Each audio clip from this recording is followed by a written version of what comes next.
Crash course का lecture number 2 आपका है आज, जिसमें पिछले लेक्चर में बताया गया था कि चार्ज क्या होता है और चार्ज से रिलेटेड जो भी प्रॉपर्टीज है उसके बारे में बताया गया था। जैसे क्वांटाइजेशन ऑफ चार्ज के बारे में हम बताए थे पिछले क्लास में, और क्वांटाइजेशन ऑफ चार्ज से रिलेटेड जो क्वेश्चंस एग्जाम में आने का जो चांसेस है या जो पूछा जा सकता है वो क्वेश्चंस भी कुछ हम बताए थे पिछले क्लास में।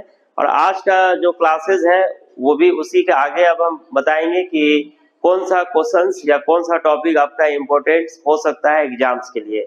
बोर्ड्स कोई भी हो आपका, बिहार बोर्ड हो या सीबीएसई हो, बिहार बोर्ड पर ही ज्यादा फोकस रहेगा। बिहार बोर्ड के हिसाब से हम क्वेश्चंस कराएंगे। जैसे क्वांटाइजेशन ऑफ चार्ज का कुछ क्वेश्चन आपको पिछले क्लास में भी कराया गया था, और आज जो कराया जाएगा कुछ क्वेश्चन और उससे रिलेटेड जो है। जैसे पहला क्वेश्चन आप देखिएगा, बोला है कि number of electrons in 1 coulomb of charge will be. ये क्वेश्चन बोर्ड एग्जाम में पूछा हुआ है, ठीक है। ये सीबीएसई में भी 1 नंबर में डाले हुआ है और बिहार बोर्ड में भी ये पूछा हुआ है। सीबीएसई में पहले ऑप्शन नहीं होता था, अब ऑप्शन भी देगा आपको, और बिहार बोर्ड में ऑप्शन रहता है दिया हुआ। तो सीबीएसई में अगर ऑप्शन नहीं रहेगा तो फिर आपको क्या करना पड़ेगा, बनाना पड़ेगा। बिहार बोर्ड में ऑप्शन दिया हुआ है तो आप इसको आप मतलब कि आसानी से सॉल्व कर सकते हैं, क्योंकि ऑप्शन रहता है तो उसका आंसर निकालना ज्यादा आसान होता है। क्वेश्चन क्या है आपका, क्वेश्चन समझिए। क्वेश्चन ये है कि एक बॉडी है, ठीक है, number of electrons in 1 coulomb of charge, और उस पर चार्ज कितना है, 1 कूलम। चार्ज कितना है आपका, 1 कूलम, है ना। तो 1 कूलम चार्ज होने के लिए इसको तो इलेक्ट्रॉन देना पड़ेगा ना। तो ये कितना इलेक्ट्रॉन रिलीज किया होगा, यही आपको निकाल के बताना है। जब कोई भी बॉडी चार्ज बनता है तो इलेक्ट्रॉन क्या करता है, रिलीज करता है। मान लेते हैं इस पर कोई चार्ज नहीं है, और इससे इलेक्ट्रॉन को जब हम बाहर करेंगे तो बाहर करने के बाद ये पॉजिटिव चार्ज बन जाता है, और जिस चार्ज का वैल्यू कितना दिया हुआ है, 1 कूलम। तो 1 कूलम जब आपको दिया जाएगा तो आपको बताना ये है कि इसे कितना इलेक्ट्रॉन बाहर गया है। नंबर्स ऑफ इलेक्ट्रॉन निकालने के लिए हमको करना क्या पड़ेगा, n का वैल्यू निकालना पड़ेगा। n क्या है, तो नंबर ऑफ इलेक्ट्रॉन जो रिलीज करता है कोई भी बॉडी जो है, जो न्यूट्रल बॉडी या इलेक्ट्रॉन लेता है। अगर यहाँ पर पॉजिटिव 1 कूलम मतलब पॉजिटिव चार्ज, तो ये इलेक्ट्रॉन लूज कर रहा है। अगर नेगेटिव होता तो इलेक्ट्रॉन लेता। तो कितना इलेक्ट्रॉन लूज किया ये आपको बताना है, ठीक है। अब इस क्वेश्चन को सॉल्व कैसे करेंगे, तो क्वांटाइजेशन ऑफ चार्ज के बारे में आपको बताया गया था कि क्वांटाइजेशन ऑफ चार्ज में अगर इलेक्ट्रॉन लूज करता है तो इसको आप लिखते हैं plus n e, q equal to plus n e. Q क्या है, total charge on that body, इस बॉडी पर टोटल चार्ज कितना है, ये चीज आपको यहाँ पर दिया हुआ है। तो एन निकालना है, तो एन इक्वल टू क्या होगा, क्यू बाई ई हो जाएगा, ठीक है। क्यू का मान कितना है, 1, क्यू का मान कितना है 1, और ई का वैल्यू कितना है 1.6 इंटू 10 के पावर माइनस 19, ठीक है। इसको सॉल्व करना है। इसको कैसे सॉल्व कीजिएगा, तो इसको सॉल्व करने के लिए आप डेसिमल को ऊपर ले जाइए, तो ये 10 हो जाएगा बाई 16, और 19 जो माइनस में ऊपर चला जाएगा तो 10 के पावर प्लस 19 हो जाएगा, ठीक है। अब यहाँ जो वैल्यू है उसको भी देखना है, ऑप्शन को भी लेके चलना है, क्योंकि ऑप्शन मैच करना चाहिए। अब इसको तोड़ने के लिए हम क्या करते हैं, इसको हम 100 इंटू 100 लिख लेते हैं।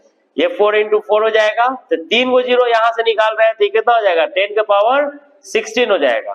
अब ये इससे कटेगा कितना बढ़ते हुए 25, इसे कितना कटेगा 25, ये कितना हो जाएगा 625 इंटू 10 के power 16, 625।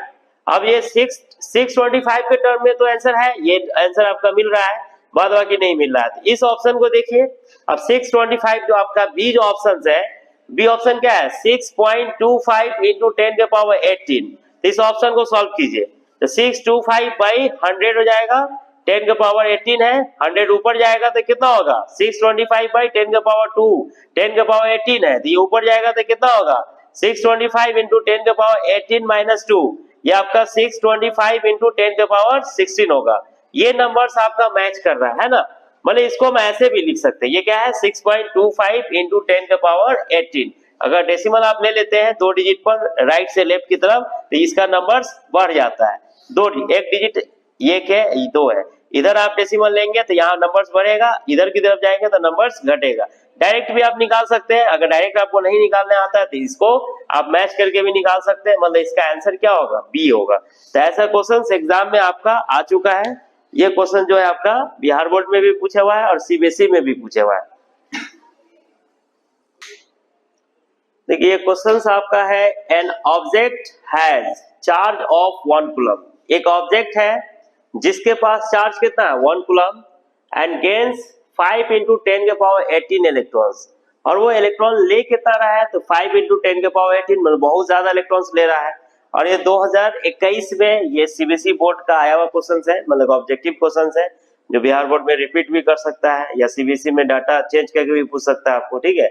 An object has charge of 1 coulomb and gains 5 × 10⁻18 electrons. The net charge on the object becomes, net charge कितना होगा उस बॉडी पर ये बताना है।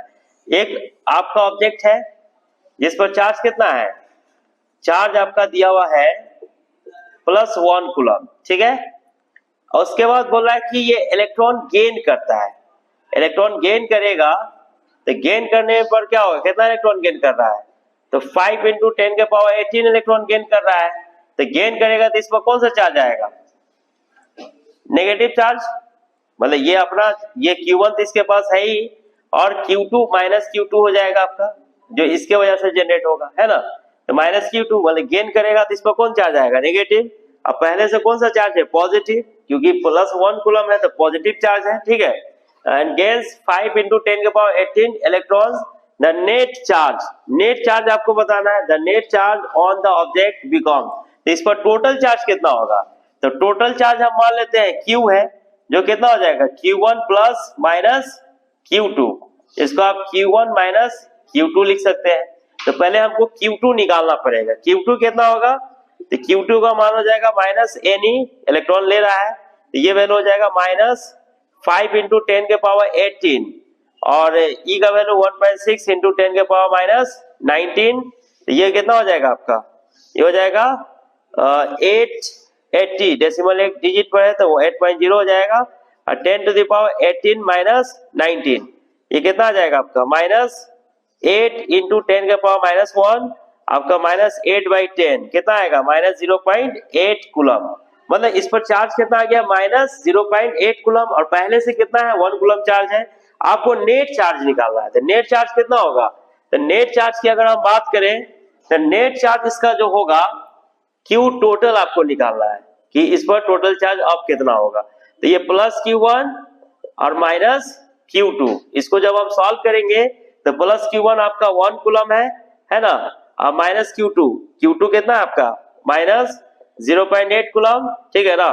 1 - 0.8 इसको सॉल्व कीजिएगा तो कितना आ जाएगा 0.2 कूलम, कितना आ जाएगा 0.2 कूलम, या इसी को 0.20 कूलम भी लिख सकते हैं।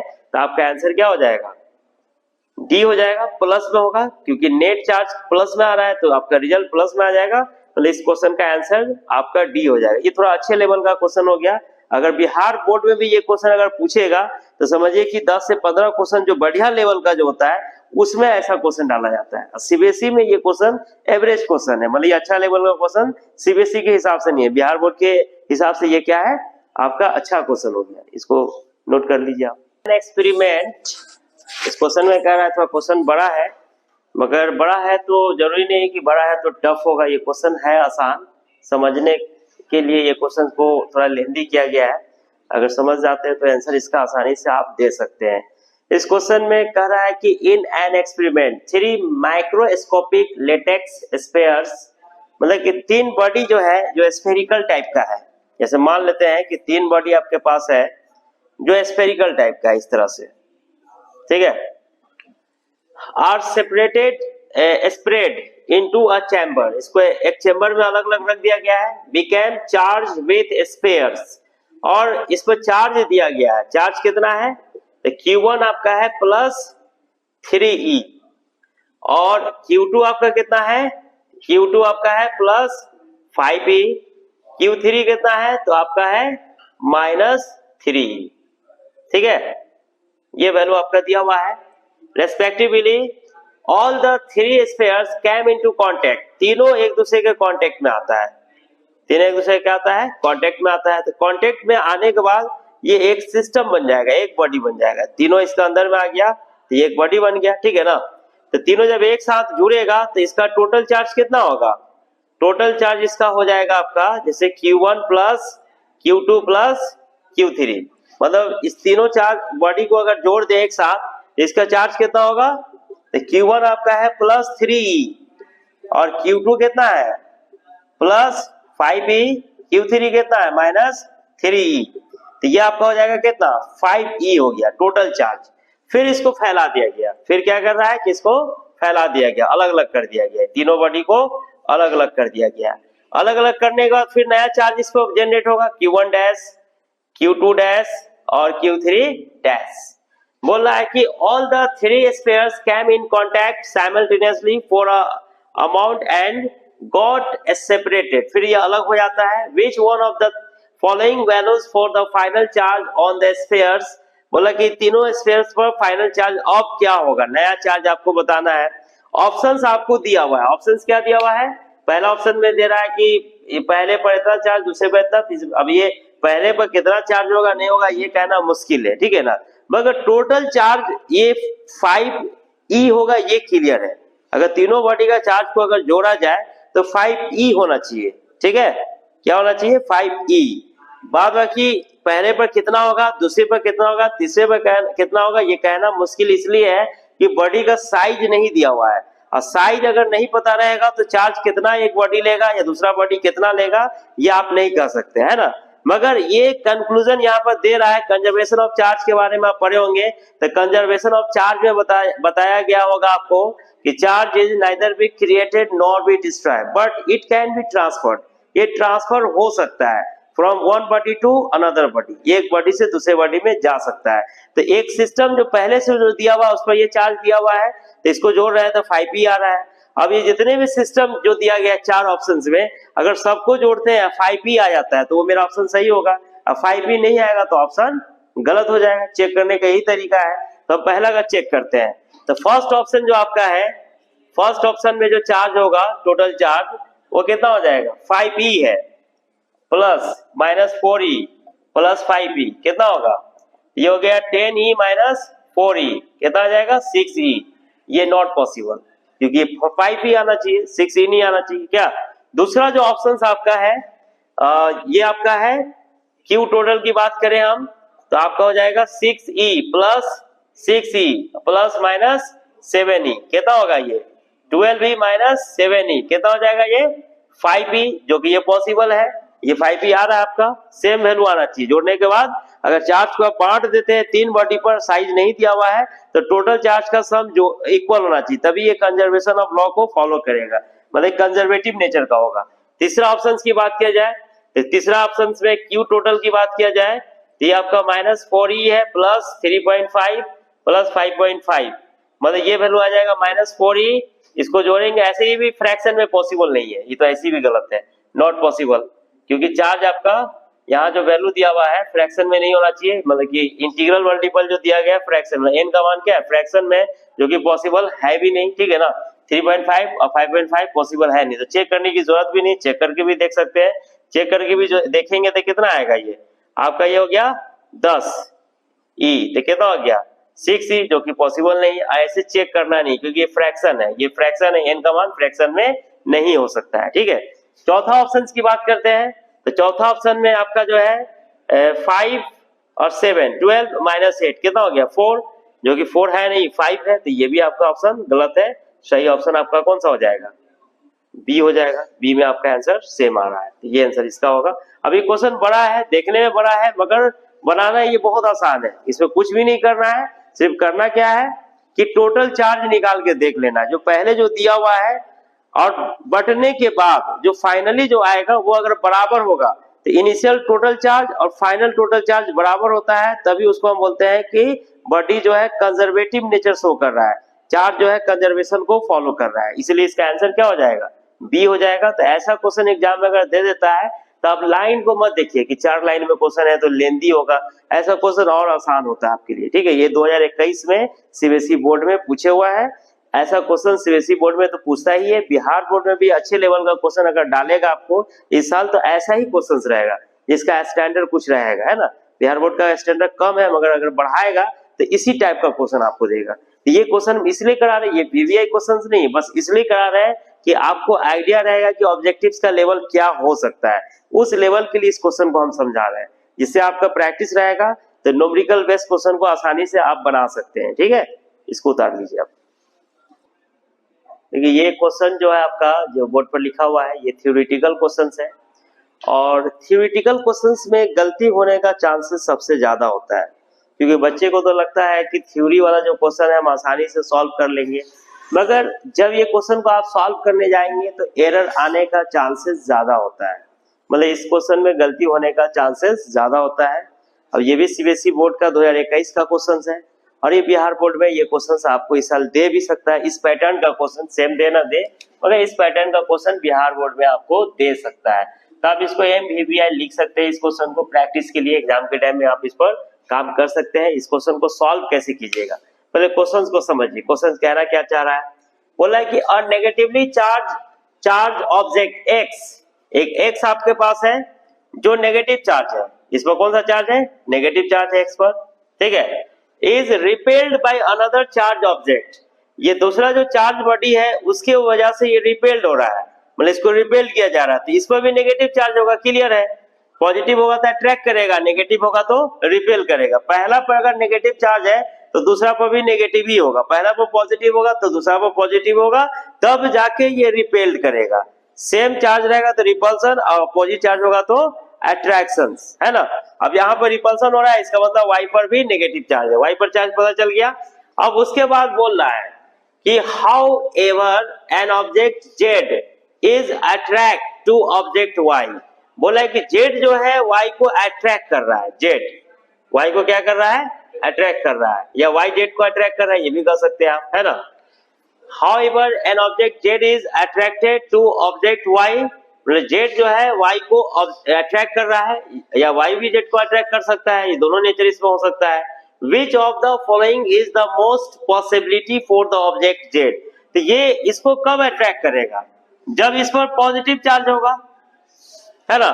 और पॉजिटिव चार्ज का दो कंडीशन है, पॉजिटिव चार्ज का क्या कंडीशन है, दो कंडीशन है। एक कंडीशन क्या है, एक कंडीशन तो ये है कि इलेक्ट्रॉन को अगर ये लूज करता है, इलेक्ट्रॉन को लूज करेगा तब इसको पॉजिटिव चार्ज आ सकता है। और एक कंडीशन ये है कि अगर ये न्यूट्रल है, तो न्यूट्रल होगा तो न्यूक्लियस में पॉजिटिव चार्ज होता है, प्रोटॉन है, और ऑर्बिट्स में नेगेटिव चार्ज होता है, इलेक्ट्रॉन है, क्या, तो पॉजिटिव नेगेटिव दोनों होगा तो न्यूट्रल होगा, तो दोनों केस में अट्रैक्शन हो सकता है। अगर ये न्यूट्रल है तो भी, और पॉजिटिव चार्ज है तो भी आपका यहाँ पर अट्रैक्शन हो सकता है इस बॉडी का, इसके जरिए, या ठीक है, या ये बॉडी इसको अट्रैक्ट कर सकता है। तो यहाँ बोल रहा है कि however an object z is attracted to object y, z जो है वाई को क्या कर रहा है, अट्रैक्ट कर रहा है, तो which of the following is the most possibility for the object Z, तो जेड के लिए कौन सा चांसेस सबसे बढ़िया हो सकता है ऑप्शन में, ये बताना है कौन सा प्रोबेबिलिटी ज्यादा बनता है आंसर्स का। तो पहला ऑप्शन बोला है कि पॉजिटिवली चार्ज ओनली, तो पॉजिटिव चार्ज सिर्फ होगा तो भी अट्रैक्ट हो सकता है, सही बात है, मगर ओनली नहीं हो सकता है, पॉजिटिव तो होगा ही, न्यूट्रल भी होगा, इसलिए ओनली जो लगा दिया ये आपका इस ऑप्शन को गलत कर दिया। अगर ओनली नहीं लगाता तो पॉजिटिव चार्ज भी होगा, सिर्फ ओनली लगा दिया का मतलब पॉजिटिव ही चार्ज होगा, न्यूट्रल नहीं हो सकता, इसका मतलब है कि ये ऑप्शन आपका गलत हो गया, ठीक है ना। इसमें पॉजिटिव भी होगा और न्यूट्रल भी होगा, ये ऑप्शन गलत हो गया। दूसरा बोला नेगेटिव चार्ज ओनली, नेगेटिव तो चांस बनता ही नहीं, क्योंकि नेगेटिव चार्ज इस पर देंगे तो रिपल्सन होगा, अट्रैक्शन होना चाहिए, तो ये तो चांस बनता ही नहीं, ये ऑप्शन ऐसे ही गलत हो गया आपका। तीसरा बोला है कि न्यूट्रल और पॉजिटिव चार्ज, न्यूट्रल और पॉजिटिव चार्ज हो सकता है, न्यूट्रल होगा तो इसमें क्या होगा, पॉजिटिव चार्ज होगा, अब पॉजिटिव चार्ज होगा तो भी अट्रैक्ट करेगा, न्यूट्रल होगा तो भी अट्रैक्ट करेगा, पॉजिटिव चार्ज को तो खींचेगा ही नेगेटिव चार्ज, तो न्यूट्रल और पॉजिटिव चार्ज ये ऑप्शन आपका सही है, ठीक है ना। न्यूट्रल और नेगेटिव चार्ज, न्यूट्रल और न्यूट्रल तो आंसर सही है, मगर नेगेटिव चार्ज नहीं होगा, क्योंकि नेगेटिव चार्ज इस पर दीजिएगा तो अट्रैक्शन नहीं होगा, रिपल्सन होगा, तो ये भी ऑप्शन आपका गलत है, मतलब ऑप्शन आपका सी सही है। 2021 का ये क्वेश्चन है सीबीएसई बोर्ड का, और ये क्वेश्चन में इसलिए कराया है कि सीबीएसई बोर्ड में तो इस पैटर्न का क्वेश्चन आता ही है, बिहार बोर्ड में अगर क्वेश्चंस का स्टैंडर्ड इस साल बढ़ा देगा, और ये दिमाग में आप बैठा के चलिए कि बिहार बोर्ड का लेवल इस बार बढ़ेगा, 90% चांस ये है कि इस बार क्वेश्चन का स्टैंडर्ड हाई होगा, और हाई होगा तो यही स्टैंडर्ड होगा, इससे कम नहीं होगा। और ये क्वेश्चन कौन बना सकता है, जो बच्चा ईमानदारी से सालों भर फिजिक्स पढ़ा होगा, कोई अच्छे टीचर से, या कहीं भी पढ़ा होगा ढंग से, या सेल्फ स्टडी किया होगा, तो वो बच्चे इस क्वेश्चन को डील कर सकते हैं। या आप ये लेक्चर को देखें तो भी डील हो जाएगा आपका, ठीक है, इसको उतार लीजिए। Consider N अनचार्ज conducting spheres. एक आपको स्फीयर लेना है जो क्या है, अनचार्ज है, जिस पर कोई चार्ज नहीं है, ठीक है। कंसीडर एन अनचार्ज कंडक्टिंग स्फीयर, जैसे आप एक स्फीयर ले लीजिए जिस पर कोई चार्ज आपका नहीं दिया हुआ है, ठीक है। अब एक चार्ज स्फीयर को हम लेते हैं यहाँ पर, अनचार्ज स्फीयर को, जिस पर कोई चार्ज नहीं है, मतलब क्यू का वैल्यू 0 है, ठीक है। अनचार्ज कंडक्टिंग स्फीयर मतलब कंडक्टर है, मतलब कि चार्ज को फ्लो करा सकता है। अब positive point charge is placed outside the sphere, इस स्फीयर के बाहर में एक पॉजिटिव चार्ज को रखा गया है, ठीक है, जिस पर पॉजिटिव चार्ज है। तो पॉजिटिव चार्ज को रखा गया है इसके बाहर में, तो पॉजिटिव चार्ज को जैसे इसके बाहर में हम रखेंगे, the net charge on the sphere is then, तो नेट चार्ज क्या होगा इस स्फीयर पर, ये पूछ रहा है। तो पॉजिटिव चार्ज को आप रखेंगे यहाँ पर, तो क्या होगा, नेगेटिव इसके नजदीक में आएगा, क्योंकि नेगेटिव और पॉजिटिव के बीच में अट्रैक्शन होता है क्या। और पॉजिटिव चार्ज कहां पर होगा, ये तो न्यूक्लियस में प्रोटॉन है, तो पॉजिटिव चार्ज इसका अंदर में होगा, नेगेटिव चार्ज इसके बाहर में आ जाएगा, ठीक है। ये एक सिस्टम है और इस सिस्टम के पास आप एक पॉजिटिव चार्ज बॉडी को लाते हैं।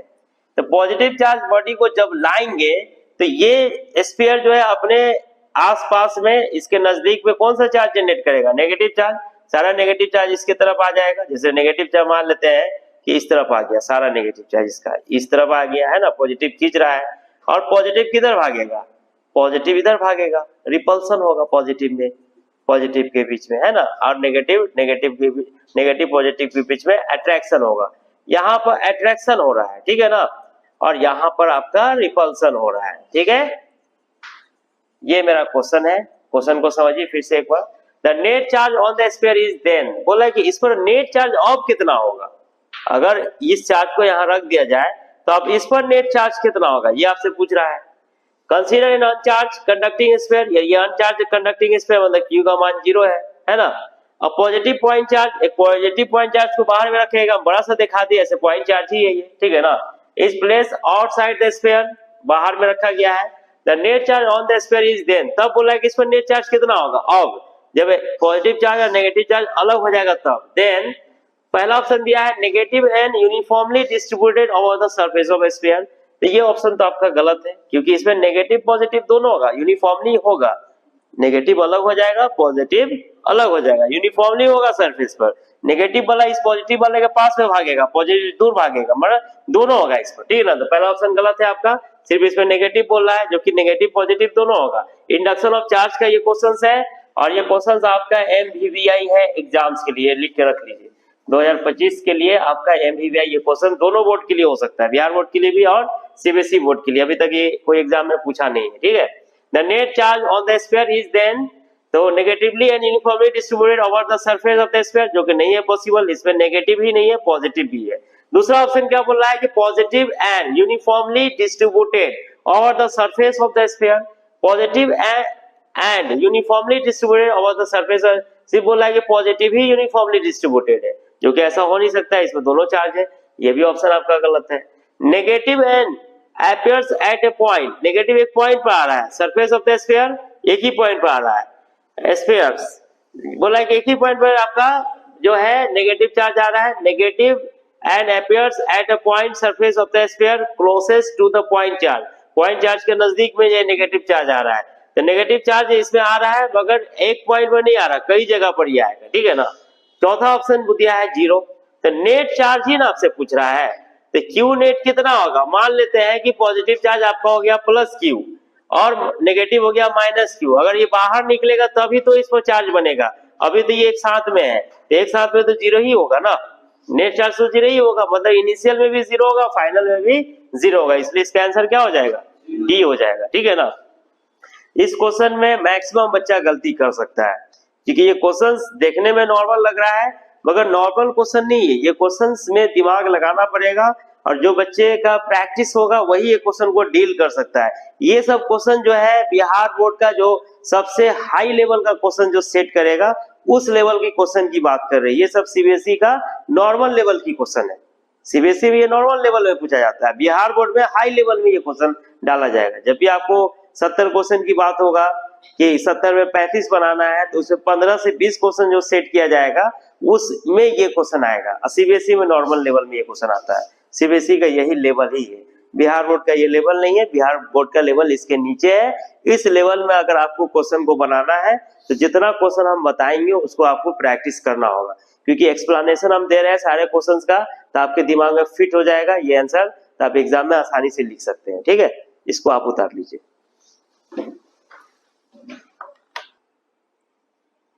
तो इस क्वेश्चन को आप कर लीजिएगा अपने से, और इस टाइप का क्वेश्चन और भी कोशिश कीजिएगा, गेस्ट पेपर से, क्वेश्चन बैंक से, जो भी आपको मिले इस टाइप का क्वेश्चंस बनाइए, जो अभी जितना भी क्वेश्चंस हम कराए हैं।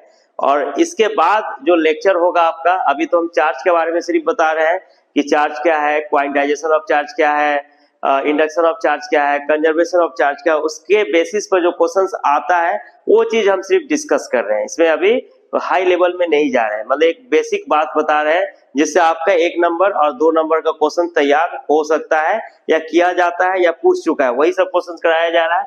लगभग कोई ना कोई एग्जाम में क्वेश्चन आया हुआ है या पूछने वाला है, वो सब क्वेश्चन कर रहे हैं। और उसमें भी जो वीवीआई क्वेश्चन है वो हम खुद बता दे रहे हैं कि जो एग्जाम्स के लिए इंपॉर्टेंट है, एमवीवीआई अगर हम लगा देते हैं तो आप समझिए कि उसका चांसेस 90 से ऊपर हो जाता है, मतलब 90 से ऊपर चांसेस है कि इस साल के एग्जाम में ये क्वेश्चन दे सकता है अच्छे स्टैंडर्ड में। लो स्टैंडर्ड वाला भी क्वेश्चन आपको फर्स्ट लेक्चर में बताया है, ये सेकेंड लेक्चर में थोड़ा अच्छे स्टैंडर्ड का क्वेश्चन कराया गया है। अब थर्ड लेक्चर में जब आइएगा तो थर्ड लेक्चर में हम आप इसके आगे बताएंगे, कूलम्ब्स लॉ के बारे में, सुपरपोजिशन प्रिंसिपल के बारे में बताएंगे, कंटिन्यूअस बॉडी सिस्टम के बारे में बताएंगे, डिस्क्रीट बॉडी सिस्टम के बारे में बताएंगे। ठीक है, उसमें कंटिन्यूअस बॉडी सिस्टम्स में कैसे 2 नंबर का क्वेश्चन तैयार कीजिएगा, 1 नंबर का क्वेश्चन कैसे तैयार कीजिएगा, एग्जाम में कई बार पूछा भी गया है 2 नंबर वाला क्वेश्चन, 1 नंबर वाला, उसमें एसआई यूनिट, डायमेंशन, ये सब भी पूछा जाता है, तो वो क्वेश्चन आपका अगला लेक्चर में समझाया जाएगा। इसके बाद आप इतना तैयारी करें, उसके बाद आगे का जो क्वेश्चन होगा अगले लेक्चर में हम कराएंगे आपको।